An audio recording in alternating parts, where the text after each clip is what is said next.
Yo, what is going on, guys? I've got you guys a tutorial right here on how to pack a punch on the new zombies map in DLC 3 Gorod Krovi, and as you can see at the start there, it starts out with these weird drops once you've turned on the power. Now if you don't know how to turn on the power, I'll link that in the video description down below at the very top as the first link, and let's get straight into it. So what you saw there was me get a fuse and then go to one of 3 locations where you can put it into a computer of some sort, and then you look up in the sky and you can see a green beam besides the box beam, which is blue also in the sky to indicate where the box is, and then you need to go to that green beam and you need to basically kill all the zombies around it, and then that will eventually give you parts to be able to go to flying the dragon to the pack-a-punch area. And you need to do this in 3 separate locations, obviously, because there's 3 PCs. You need 3 different types of fuses or whatever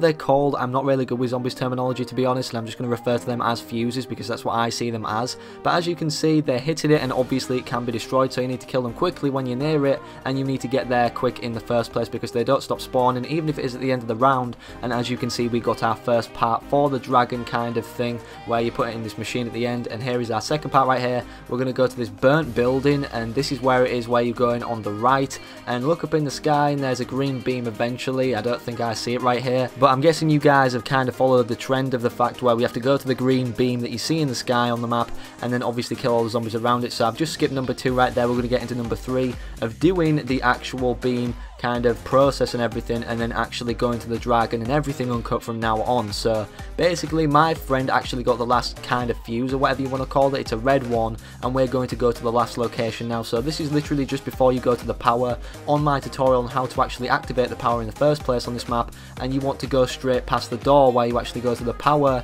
in this outdoor area of the map where you actually go, and then obviously there's stuff around it like the stairs and everything, the statues, and it looks like a big structure, and you want to go to your right up this kind of little platform area, the highest point on the map, a lot of people like calling it, and then you can go to any dragon point on the map once you have actually put all of these parts down below at the very lowest bottom part of the map. Now this is where the water is, down below where you're actually going to the power en route of that in the first place. So once we've actually completed this last beam or whatever you want to call it, to be honest, to get the last part to actually go and put it below to get the dragon, you'll see where we're going and you'll see what we do in order to actually activate the dragon, which costs 500 points from you within the game. So if you're playing solo, it's kind of like 5,500 points to pack a punch, because obviously you need the 5,000 to pack a punch, and to get there in the first place, because it's a completely separate section of the map, you need that 500 points to actually get there in the first place from the dragon. And as you can see, our last part is right here. So all we need to do now is go back into the main building we came out of to get here in the first place, and go to the very bottom down every flight of stairs,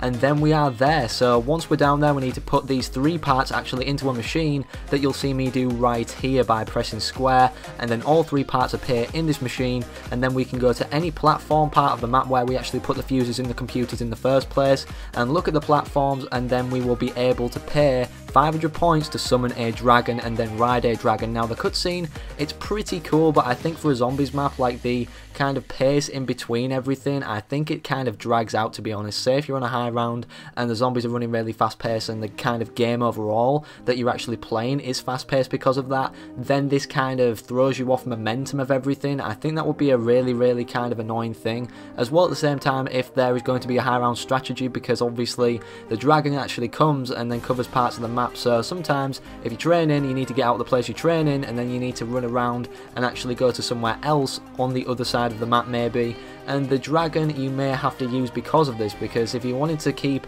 like going to good spots or anything, or you want to train on the map, I'm guessing you're going to have to just go around the whole entire map, unless as part of the Easter egg we actually have to kill the dragon that keeps doing this on the map and annoying us and everything. But again, that'll be like Zetsubo no Shima, where if you want to do good, you kind of have to do the Easter egg, or at least a few steps or a lot of them towards it. So basically now we're going to jump off down to the pack-a-punch area. I don't understand how all of this works, to be honest. I mean, it's a bit mind-blowing to see, to be honest, jumping off a dragon like that and actually controlling it and everything. But what me and my friend do right here is kind of try and go into lockdown mode, but as you can see, the pack-a-punch is completely below right there. So Bob is your uncle once you've done that. Thank you all for watching. Slap a like on the video down below if this was a good tutorial, or if you enjoyed the video, or if you want to come back at any point from pausing it within the game to actually activate the pack-a-punch. And I'll see you guys in the next video later today. Thank you all for watching again, and peace out.